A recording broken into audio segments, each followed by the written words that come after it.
안녕하세요. 오늘 우리가 공부해 볼 내용은 단주 결심을 실천에 옮기는 방법입니다.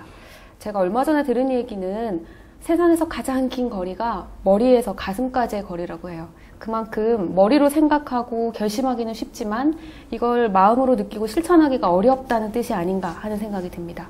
오늘 이 중요한 주제를 잘 설명해 주실 아주대학교 이민규 교수님 모셨습니다. 교수님 안녕하세요. 안녕하세요. 보고 계신 분들께 잠깐 소개 부탁드립니다. 아주대학교에 있는 이민규 교수입니다. 감사합니다.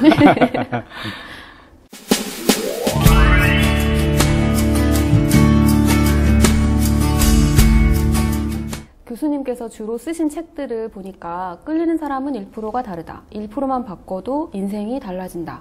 최근에는 실행이 답이다 라는 책을 쓰셨더라고요. 이런 책들을 쓰시게 된 특별한 동기가 있으실 것 같은데 어떤 게 있으실까요? 네. 이 강의를 듣는 분들은 어떠실지 몰라도요. 처세술의 책을 산더미처럼 쌓아놓고 읽어도 실제로 인간관계가 바뀌지 않은 사람들이 의외로 많습니다. 그리고 그 자기개발 강의 수도 없이 들어도요. 개발의 여지를 보여주는 사람들도 사실 의외로 별로 없습니다. 인간관계가 됐건 비즈니스가 됐건 실제로 그 성과는 두 가지 함수 관계로 결정됩니다. 그 첫 번째가 바로 역량이고요. 두 번째는 말할 것도 없이 실행이겠죠.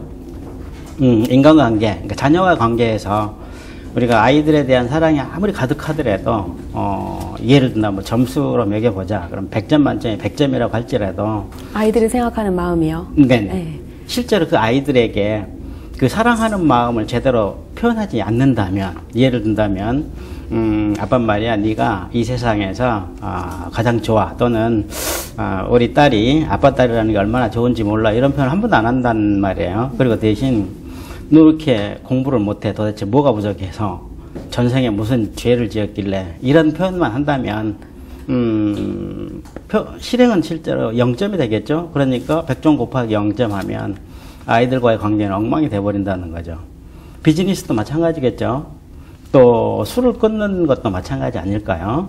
실제로 이런 동영상 강의를 보고 정말 책도 술 끊는 방법에 대해서 엄청나게 많이 읽었다고 할지라도 그거를 실천에 옮기지 않는다면 아무 소용이 없기 때문에 정말 실천과 관련된 책을 한 권 써야 되겠구나, 이런 생각이 들어서 실행이 답이라는 책을 쓰게 되었습니다.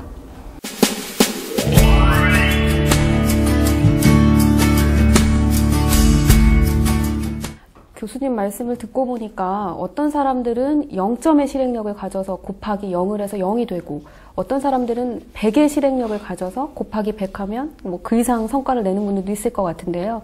실행력이 이렇게 다르다면 실행력이 높아서 좋아서 성과를 내는 사람들은 어떤 차이점이 있을까요?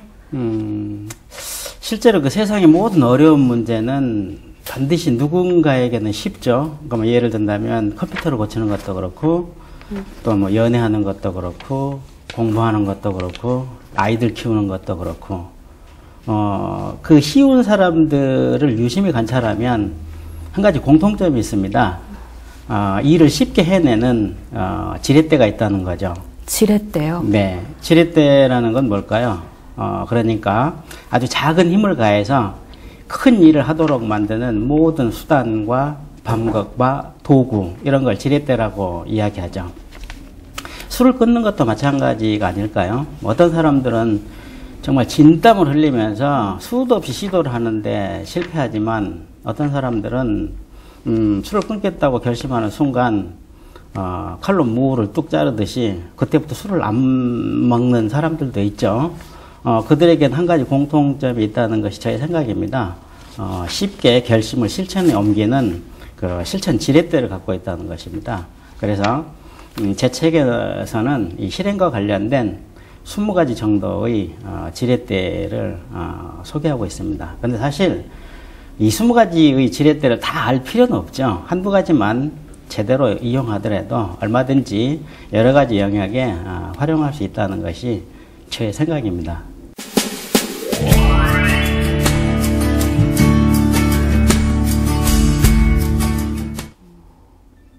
지렛대 얘기를 들으니까 되게 흥미로운데요. 그러면 우리가 그 지렛대를 잘 알고 있으면 단주하는데 훨씬 더 쉬워질 것 같은데. 물론입니다. 지렛대를 활용해서 성공한 사람들의 사례를 좀 들어주시면 어떤 게 있을까요? 레미제라블의 원작자이기도 하죠.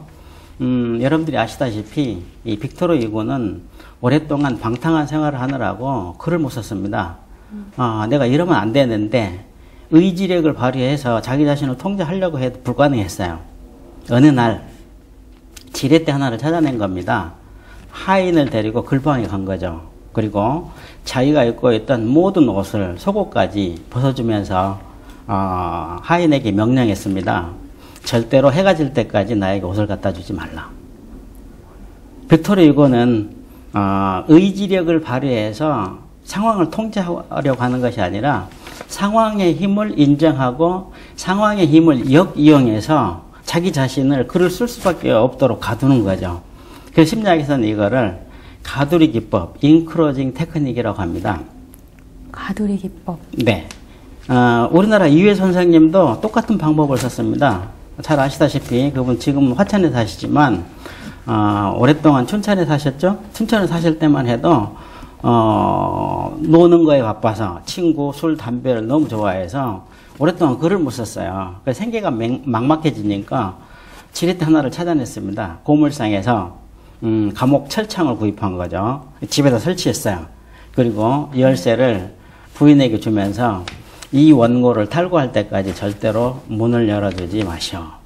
4년 동안 철창에 갇혀서 스스로 써낸 책이 바로 벽오 금악도라는 책인데요. 이 책은 출판된 지 3개월 만에 120만 부가 팔린 밀리언셀러가 된 거죠. 우리 자신도 이런 가두리 기법을 얼마든지 활용할 수 있겠죠. 자, 한번 보실까요? 빅토르 위고가 해가 질 때까지 절대로 나에게 옷을 갖다 주지 말라. 그리고 우리나라 이회 선생님은 이 원고를 탈고할 때까지 절대로 문을 열어주지 마시오. 그랬다면 우리는 어떻게 이걸 적용할 수 있을까요? 내가 뭐뭐 할 때까지 절대로 뭐뭐 하지 말아 주시오. 이렇게 할 수도 있지 않을까요? 내가 완전히 술을 끊고 인생의 목표를 확실하게 정할 때까지는 절대로 퇴원시켜주지 마시오. 가족에게 이렇게 부탁할 수도 있지 않을까요?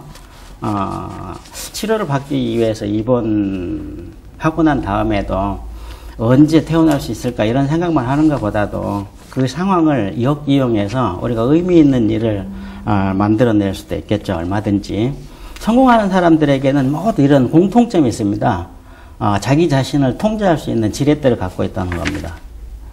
보통 우리가 의지를 사용한다고 하면 이런 상황에서 내가 내 의지로 작품을 다 마치겠다. 이렇게 보통 결심을 하고 지나가는 게 태반인데 이 벗어날 수밖에 벗어날 수 없는 상황의 힘을 이용해서 내가 그 안에 들어가는 걸로 통제를 하는 것 같네요. 네, 실제로 심리학적인 연구 결과에 의하면 자기 통제를 잘하는 사람들은 의외로 의지력을 발휘하지 않습니다. 의지력을 발휘하지 않더라도 자기가 원하는 대로 자기 자신을 통제할 수 있는 그런 상황을 만드는 거죠. 의지력을 가지고 통제할 수밖에 없는 상황을 만든다. 그렇죠. 제일 술 끊는 선생님들이 제일 많이 하시는 게 특히나 잘 못하시는 분들이 내가 내 의지로 해보겠다. 이 말씀을 제일 하시거든요. 내가 결심하고 술 이제부터 안 먹겠다. 근데 보통은 대부분 그렇게 실패를 많이 하더라고요. 실제로 박테리아에서부터 인간에 이르기까지 모든 생물체는 자극에 영향을 받아요. 그렇기 때문에 이 자극 상황을 통제하려고 하면 실패할 가능성이 굉장히 많죠. 자극 상황을 역이용해서 자기가 원하는 방향으로 행동하도록 지렛대를 적용하는 것이 훨씬 에너지를 적게 쏟으면서 우리가 원하는 것을 이룰 수 있는 거죠.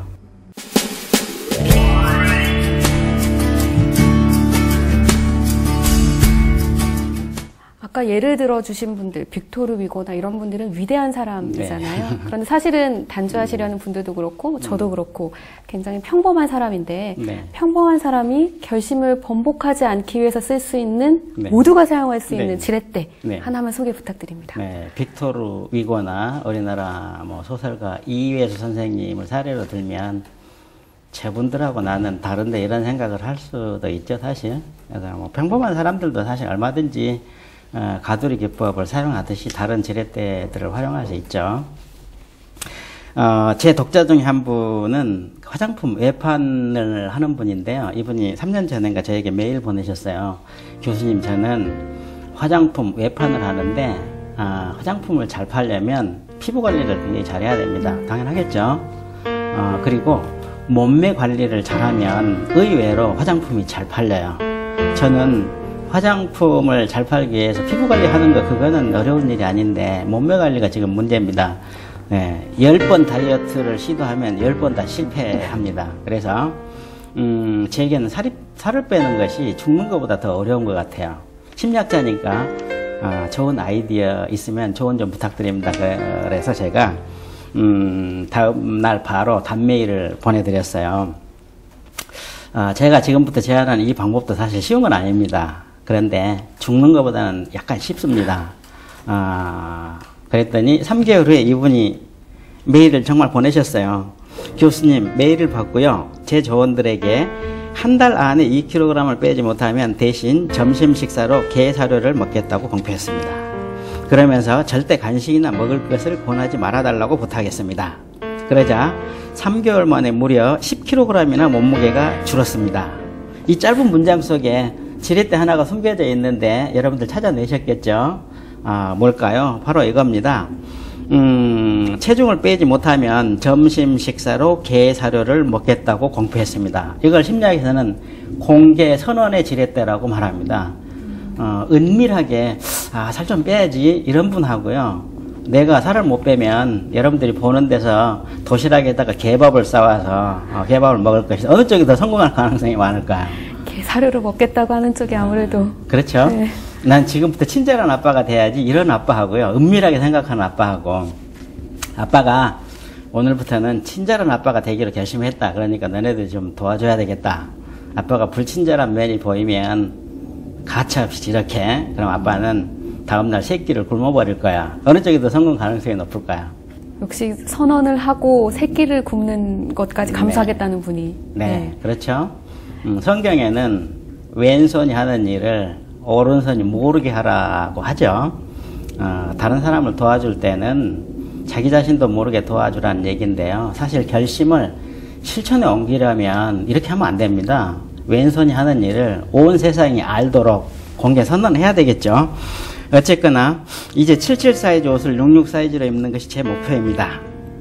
그래서 아침 조회 시간에 동료들 앞에서 올해 안에 66 사이즈의 허리 26인치가 되겠다고 공표해 버렸습니다. 그리고 음식의 유혹을 뿌리치기 힘들 때마다 저는 속으로 이렇게 외치고 있습니다. 나는 뭐라고 외쳤을까요? 개가 아니다. 네. 정말 재치 있는 분이죠. 우리 술을 끊기 위해서 어떻게 공개 선언할 수 있을까요? 주변 사람들한테 다 얘기해야 될 것 같아요. 그렇죠. 공개 선언을 할 때 효과를 극대화시키려면 3가지 점을 유념해야 됩니다. 그 첫 번째가 가능한 많은 사람들에게 공개 선언을 해야 된다는 겁니다. 가족뿐만 아니라 친구와 친척들 그리고 내가 아는 모든 사람들에게 직접 만나서 말할 수도 있지만 전화를 해서 말할 수도 있고 이메일로 공개할 수도 있고 카톡이나 뭐 페이스북 이런 SNS를 통해서 공개할 수도 있겠죠. 가능한 한 많은 사람들에게 공개하면 할수록 효과는 커지겠죠. 두 번째는 가능한 한 체면을 지켜야 되거나 또는 중요한 사람에게 공개 선언하는 겁니다. 세 번째는 뭘까요? 그 결심을 실천에 옮기지 못했을 때 치러야 될 그 치명적인 대가를 반드시 함께 공개해야 된다는 것입니다. 예를 든다면 나의 재산 목록가 딱 아파트 한 채다. 그러면 이렇게 선언할 수 있겠죠. 만약에 누군가가 내가 술을 마시는 장면을 관찰한다면 그걸 인증샷을 찍어서 나에게 보낸다면 그 아파트 한 채를 내가 가장 싫어하는 정당에다가 무기명으로 기부를 하겠다. 이렇게 공개 선언한다면 술을 안 끊을 수가 없겠죠. 근데 대부분의 사람들이 은밀하게 결심합니다. 왜 그럴까요? 거기에는 이유가 있습니다. 심리학적인 이유. 결심을 실천에 옮기지 않으려고 하는 이유가 있기 때문이죠. 그래서 정말로 실천하려고 하는 사람들의 이런 치명적인 대가를 건다는 것입니다. 그래서 이 3가지를 유념한다면 우리가 술을 얼마든지 쉽게 끊을 수도 있겠죠.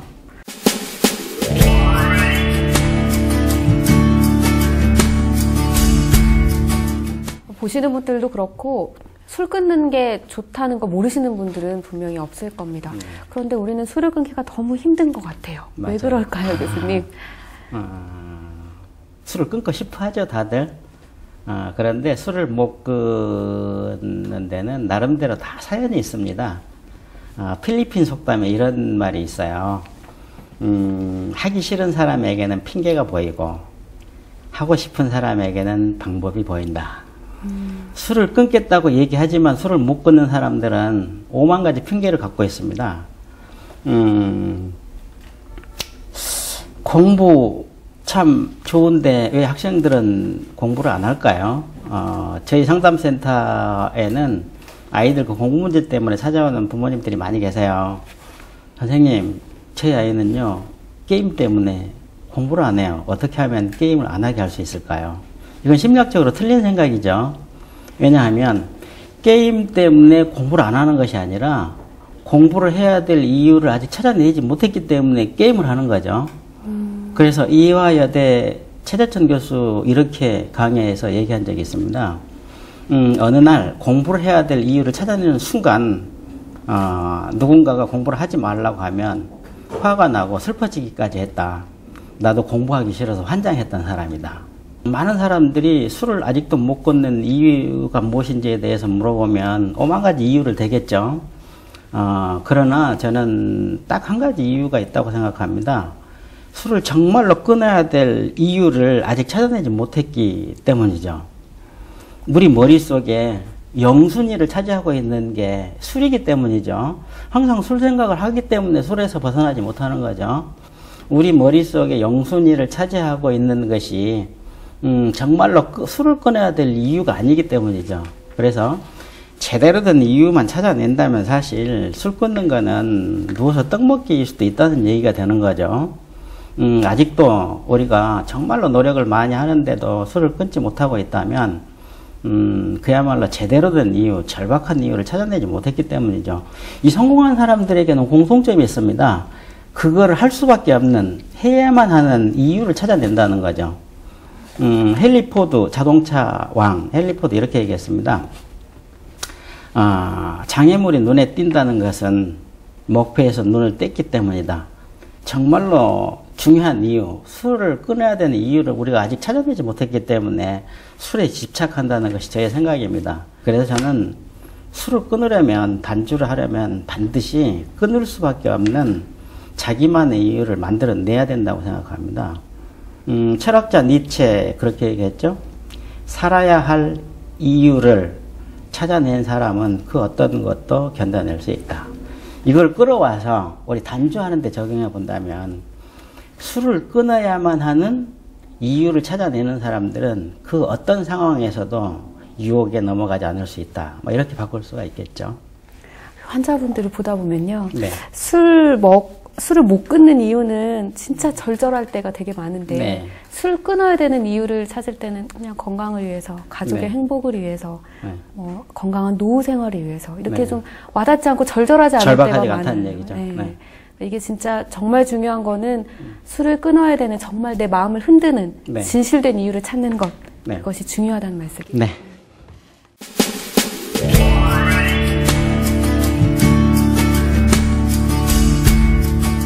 교수님 가끔 보면 내가 술을 안 먹으려고 마음 먹고 하면 할수록 역설적으로 술 생각이 더 난다 하시는 네. 분들이 계시거든요. 네. 어떻게 해야 될까요?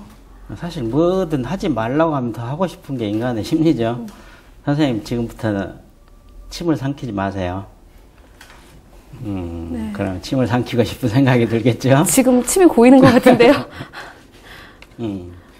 자, 어느 날 그 산속에 있는 도사를 젊은 청년이 찾아갔어요. 왜냐하면 산속에 있는 그 도사는 뭐든지 연불만 내우면 자기가 원하는 것을 뭐든지 만들어낼 수 있는 사람이에요. 그래서 그 도사를 찾아가서 간청했어요. 선생님, 제가 정말 이걸 하고 싶은데 꼭 제 부탁을 들어주십시오. 하도 오랫동안 간청을 하니까 그 도사가 사실 그 생각보다 어려운 게 아닌데 근데 뭔데요? 그러니까 이렇게 얘기해 줬어요. 정말 심플하죠. 자, 일단 원하는 것을 이루고 싶다면 목욕 재개를 해라. 그리고 깨끗한 새 옷으로 갈아입어라. 그리고 난 다음에 지금 내가 얘기해주는 이 주문을 딱 10번만 외워라. 그 주문이 복잡한 게 아니에요. 선생님도 한번 해보실래요? 엄마니 엄마, 엄마 밤. 엄마니 엄마, 엄마 밤. 네, 간단하죠? 이거 10번만. 네, 그걸 딱 10번만 하고 자기가 원하는 것을 떠올리면 그게 바로 일어난다고 얘기해줬어요.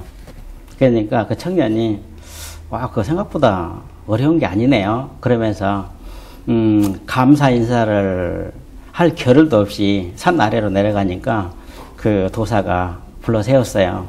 잠깐. 근데 한 가지 조건이 있어. 절대로 그 주문을 외우는 동안에는 원숭이를 생각하면 안 돼. 그 청년은 성공했을까요? 실패했을까요? 안 될 것 같아요, 교수님.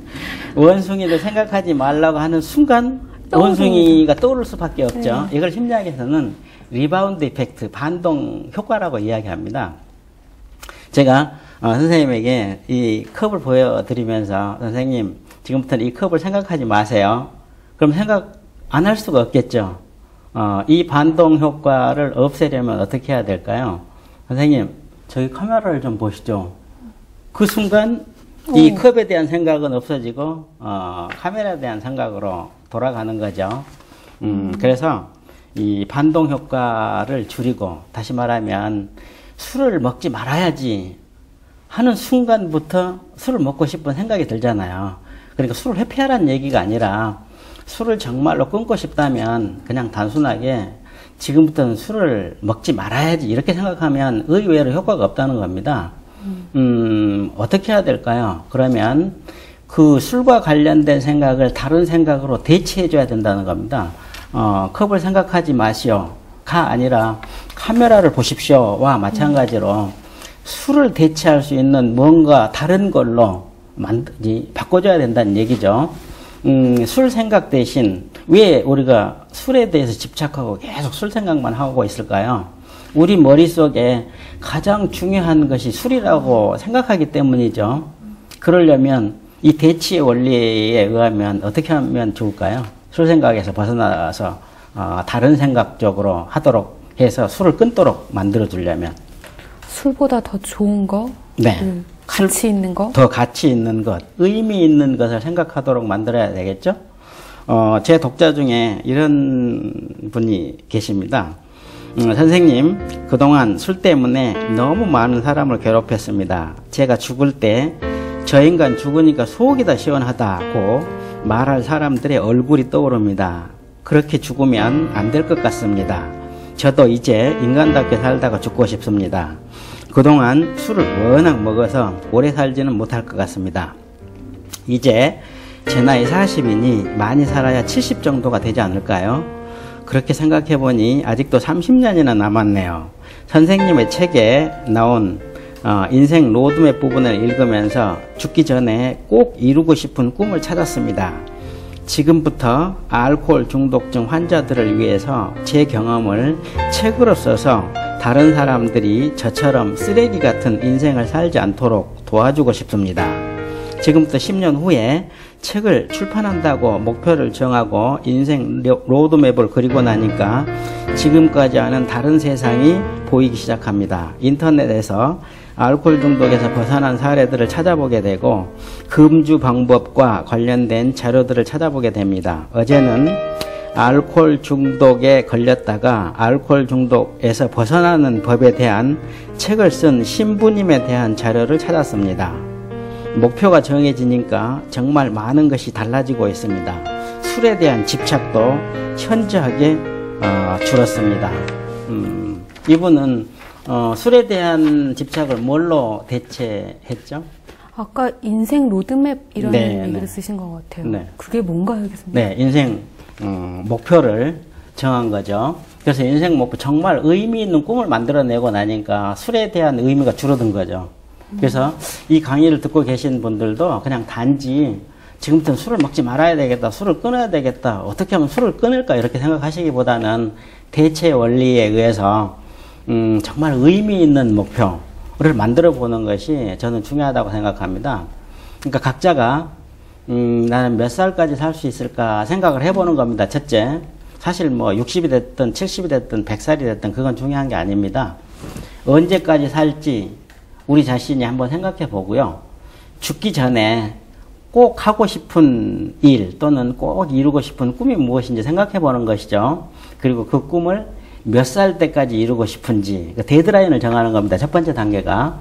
그리고 두 번째 단계, 그 꿈을 이룰 수 있는 나이, 이뤄야 된다고 생각하는 그 나이를 정하고요. 세 번째는 그 인생 목표를 달성하기 위해서는 그 거쳐야 될 징검다리 목표들 있잖아요. 그 징검다리 목표들을 만들어 보고 지금부터 내가 무엇을 해야 될지를 생각해 보는 겁니다. 이렇게 인생 목표가 결정이 되면 사실 모든 것이 달라지죠. 이 독자 얘기대로요. 뭐 첫째, 만나는 사람과 생각하는 사람이 달라지겠죠. 그리고 자주 가는 것도 달라지고, 그리고 뭐 읽어보는 신문 기사도 달라지고, 방문하는 웹사이트도 달라지겠죠.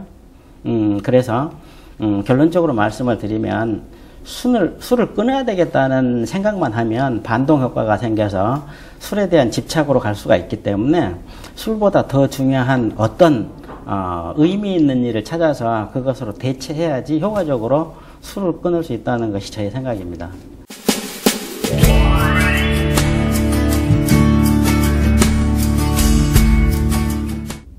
교수님, 술을 끊고 싶은 분들께 네. 도움이 될 만한 어떤 지렛대 하나 더 소개를 해주시면 뭐가 있을까요? 가장 도움이 될 만한 지렛대 중에 하나는 이거 아닐까요? 사람들이 성공하고 싶어 하죠, 대개는.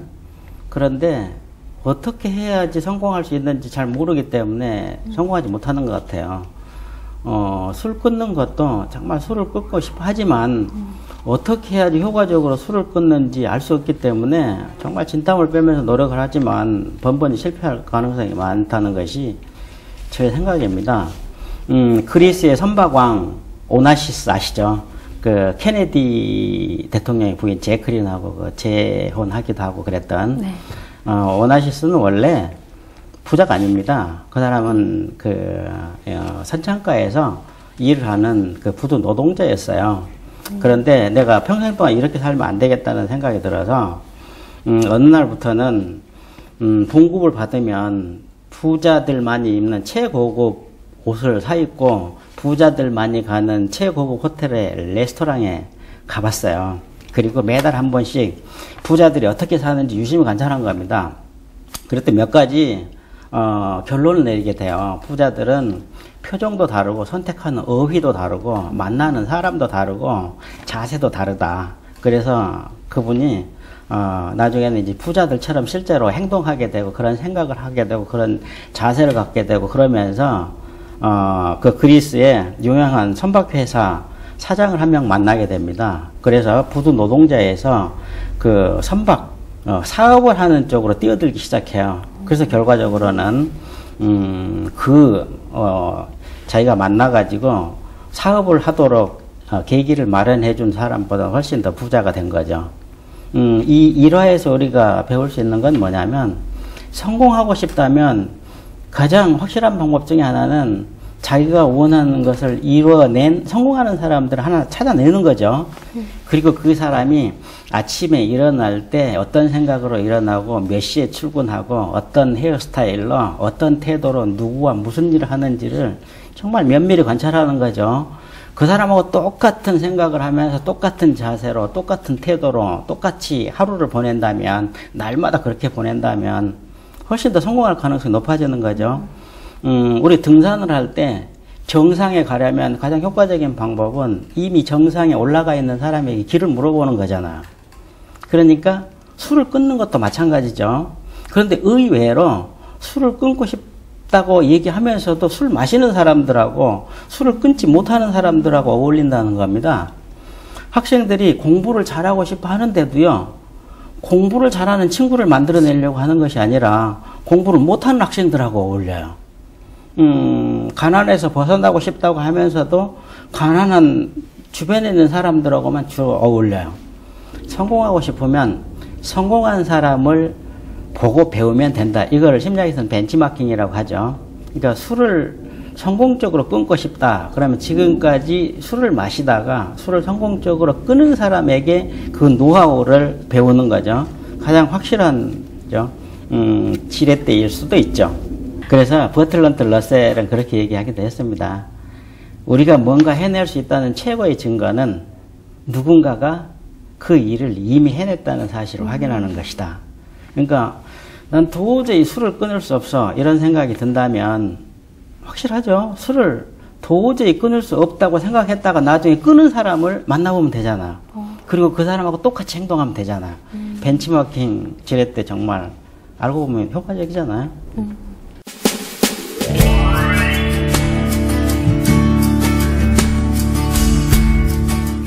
교수님께서 여러 가지 지렛대를 얘기해 주셨는데요. 네.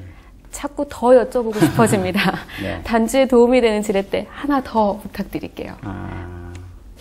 단주를 한다, 술을 끊는다. 그럼 당연히 뭐든 마찬가지지만 잘 하려면 배워야 되죠. 그렇죠. 그런데 배우는 것보다 더 효과적인 방법이 있습니다. 가르치는 거예요. 이건 완전히 역발상이죠. 그래서 그 유태인들의 경전 탈무드에는 그런 내용들이 있습니다. 어린아이들에게는 더 어린아이들에게 가르치도록 해라. 그래야지 그 아이들이 더 많이 배울 수 있다. 유교 경전 이 얘기에서도 그런 얘기가 있죠. 가르치는 것은 곧 배우는 것이다. 사람들은 가르치면서 배우고 배우면서 가르친다. 로마의 철학자 세네카도 그렇게 얘기했어요. 사람들은 가르치면서 배운다. 그러니까 이걸 우리가 술을 끄는데도 그대로 끌어올 수도 있겠죠. 이 교학상장의 지혜를 제 독자 중에 또 한 사례를 소개해 드리겠습니다. 샤워를 방금 마친 기분으로 교수님께 메일을 씁니다. 3년 전 알코올 중독 병원에 입원해 있을 때 교수님 책에서 알코올 중독인 아버지 밑에서 함께 자란 두 아들이 완전히 상반된 삶을 살게 된 이유를 읽고 많은 것을 깨닫게 되어서 몇 년 전 선생님께 처음 메일을 썼습니다. 그동안 성실하게 치료를 받고 마침내 퇴원하게 되었습니다. 하지만 완전 단주가 가능하다고 치료진과 제 자신의 믿음은 얼마 안 가서 또다시 입원하면서 완전히 무너졌습니다. 그리고 입퇴원을 반복하면서 자살을 시도한 적도 몇 번 있었습니다. 이젠 정말 달라졌습니다. 36세의 늦은 나이지만 사이버 대학에 입학했습니다. 그리고 과대표와 학생회 부회장을 맡았습니다. 일 때문에 술자리를 2차, 3차까지 가도 이제는 술을 이겨낼 수 있습니다. 그동안 알코올 중독 환자를 대상으로 봉사활동을 하면서 환자들에게 술을 권할 때 어떻게 거절할 수 있는지를 가르쳐줬기 때문입니다. 이 대목이 참 중요하죠. 돌아보니 다른 사람에게 술을 끊는 방법을 가르쳤던 게 제가 술을 끊는 데 가장 큰 도움이 된 것 같습니다. 지금도 학교 공부를 하면서 틈틈이 단주 동맹과 알코올 병원에 나가서 단주 방법을 가르쳐주는 봉사활동을 하고 있습니다. 알코올 중독 환자들에게 교육 봉사를 하지 않았더라면 저는 다시 병원에 입원해서 폐인이 되어 있을지도 모릅니다. 가르치는 거 정말 효과적이죠.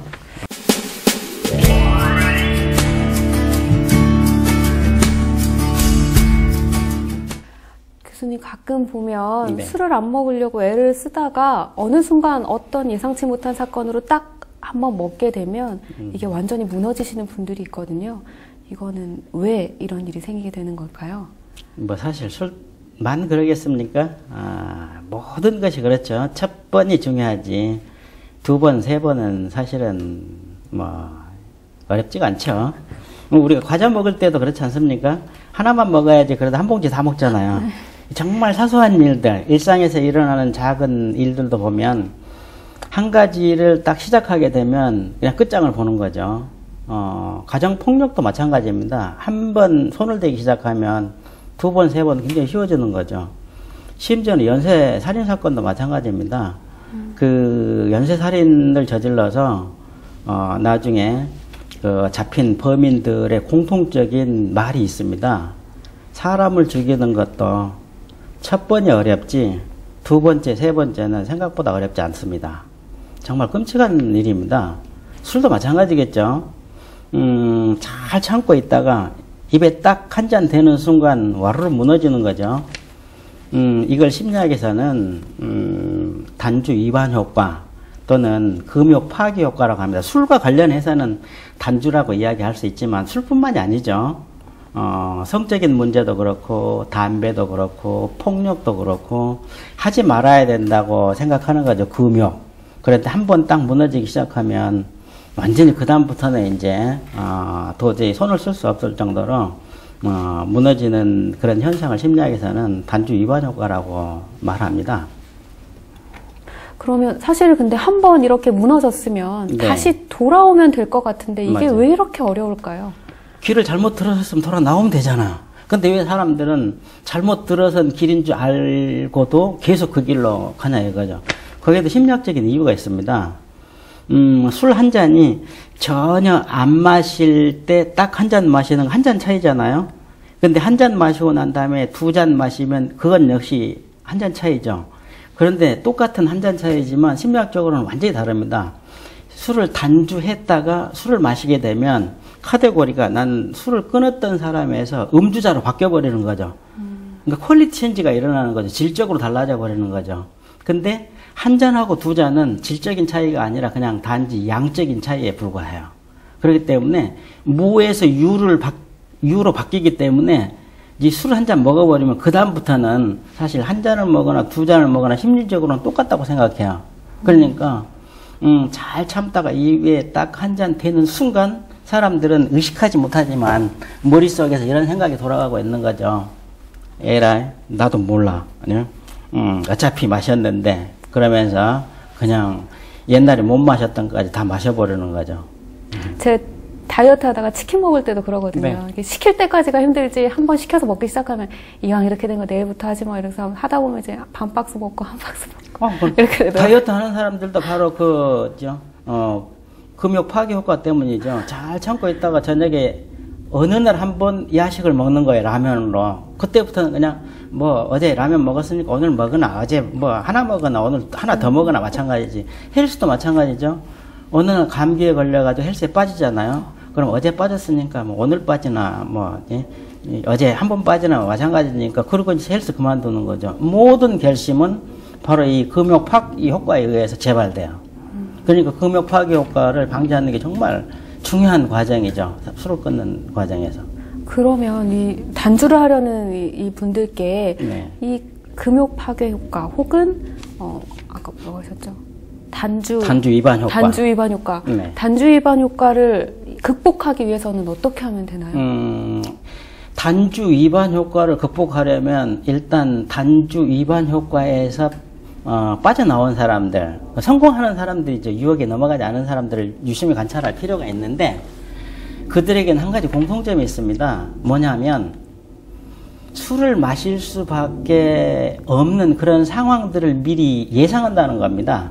돌발 사태 또는 유혹 상황 또는 뭐 전문 용어로는 뭐 위험 상황이라고 얘기할 수도 있죠.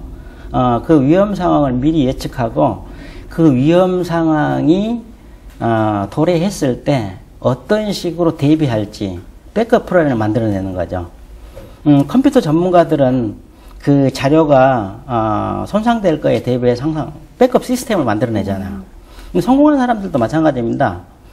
사업에 성공하는 사람들도 그렇고 정치에 성공하는 사람들도 그렇고 전쟁에서 항상 승리하는 장수들도 마찬가지인데요. 그들에게는 한 가지 공통점이 있어요.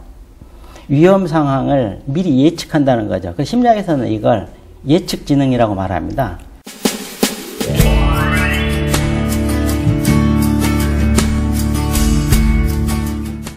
교수님, 이 중독 문제를, 알코올 중독 문제를 겪고 있는 분들을 보면 어떤 분들은 나는 절대 중독이 아니다 라고 얘기를 하시면서도 깊이 얘기를 해보면 저 마음속 깊은 곳에서는 사실 불행하고 심리적으로 건강하지 못한 분들이 많이 계신 것 같아요.